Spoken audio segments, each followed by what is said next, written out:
At Oticon, we are always looking for ways to understand more about hearing loss and the brain. With a new EEG test method, we can actually see how sounds are represented inside the brain.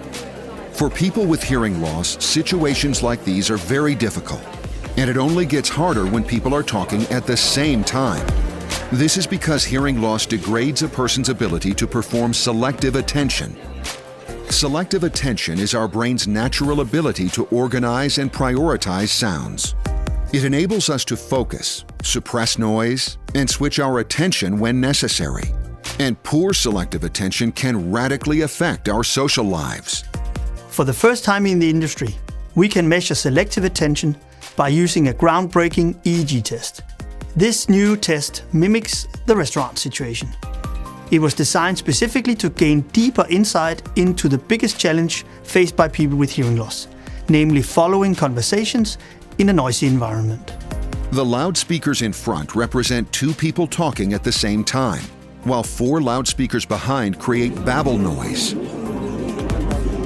The test person has to focus on one of the speakers in front and ignore the other, while suppressing the babble noise. Meanwhile, an EEG cap records the brain's activity in response to the speech and noise.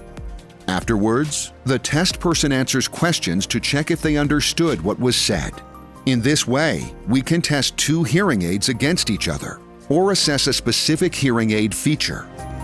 To analyze the recordings, we separate the auditory EEG data. The waves recorded in the brain follow the envelope of the speech.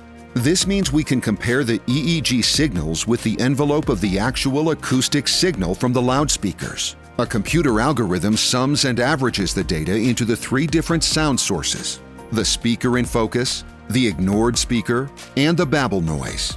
It then calculates the correlation between the EEG data and each sound source.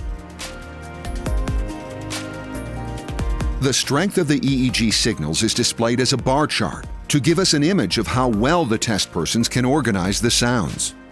This allows us to see how well the brain has amplified the speaker in focus, ignored the other speaker, and reduced the babble noise. When speech stands out clearly, it's easier to understand the person in focus and easier to distinguish other people's voices. This makes it easier to switch attention so people are more in control. They can follow the conversations they choose and actively take part in life again. This test has been developed by independent research institutions with Ericsson as a leading partner. And it goes above and beyond what we have seen in the industry before. It doesn't just measure the brain activity, it creates an image of how sounds are represented and processed by the brain. It furthermore shows how the brain performs selective attention. Where previous tests only had one person talking, this test really challenges the brain with a demanding conversation where two people talk at the same time. We are always working on new research to take brain hearing to even greater heights. It's a journey of constant discovery. To liberate people from hearing loss takes insights into how the brain works and how people live their lives.